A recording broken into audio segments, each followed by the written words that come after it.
कहाँ थी हमारी जांच एजेंसियां? क्यों नहीं कर रही थी जांच एजेंसियां जांच? और देखिएगा एक दिन ब्रीफ करेंगे, एंजॉय करेंगे। नमस्कार दोस्तों, मेरा नाम डॉक्टर के श्रीवास्तव है और आज मैं बात करूंगा एक बेहद गंभीर।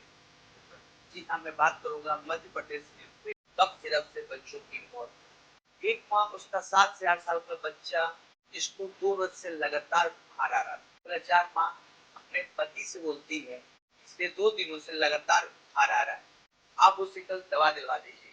मजदूर और बेबस बाप बोलते अभी पैसे की कोई दिक्कत नहीं है, लेकिन कल सुबह मैं पैसे की व्यवस्था करके अपने बच्चे का इलाज जरूर कराऊंगा। वो बाप अगले सुबह उठता है और फिर अपने काम पर चला जाता है और देर शाम वो पैसा उधार लेकर के अपने बच्चे को दवा दिलाने के लिए अपने घर आता है और अपने पत्नी से बोलता है कि बेटे को साथ ले लो, चलो डॉक्टर के पास चलते हैं और उसको दवा दिलाते हैं। तो तीनों उस सारे पैसे को लेकर के एक डॉक्टर के पास जाते हैं और वहां से अपने बच्चे का इलाज कराते हैं। डॉक्टर उस बच्चे को देखता है, उसकी बीमारी को समझता है और उसे एक सिरप प्रिस्क्राइब करता है। अब आपको क्या पता, जो उधार पैसा मांग करके लाया है वो अपने बच्चे को जहर खरीदने के लिए लाया है।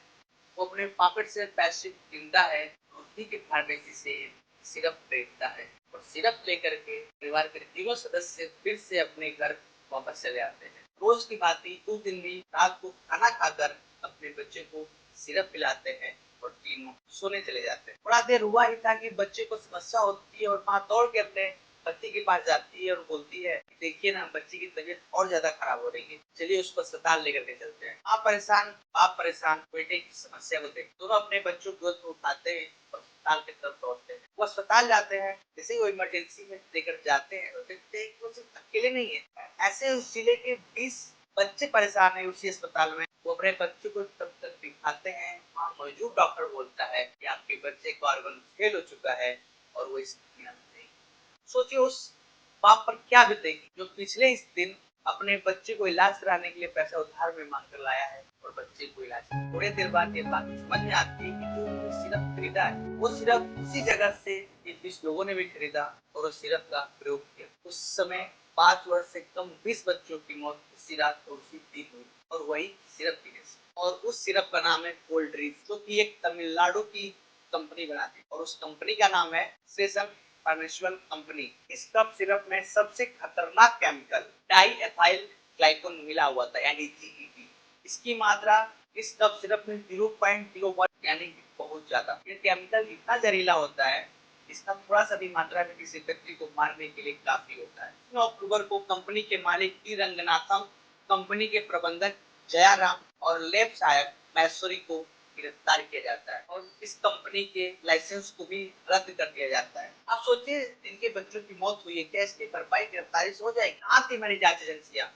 क्यों नहीं कर रही थी जांच एजेंसियां जांच? आखिर केमिकल मिले कैसे, कहाँ थे वो लोग? आप तो वापस नहीं दे सकते। और देखिएगा एक दिन समय आएगा, देखिएगा उस समय आएगा जो लोग आज जेल में गए हैं वही पैसे के बल पर अगले कुछ महीनों में रिहा हो जाएंगे और अपने बच्चों के साथ किसी विदेशी यात्रा पर ट्रिप करेंगे, एंजॉय करेंगे, मस्ती करेंगे। लेकिन गरीबों का क्या, कौन ध्यान देगा? कोई है?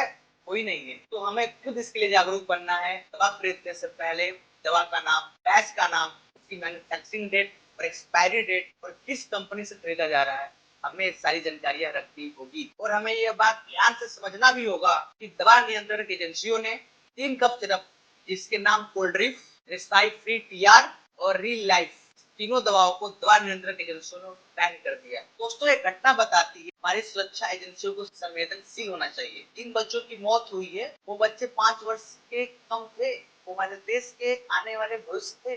कौन सोचेगा इस पे? कोई तो सोचेगा।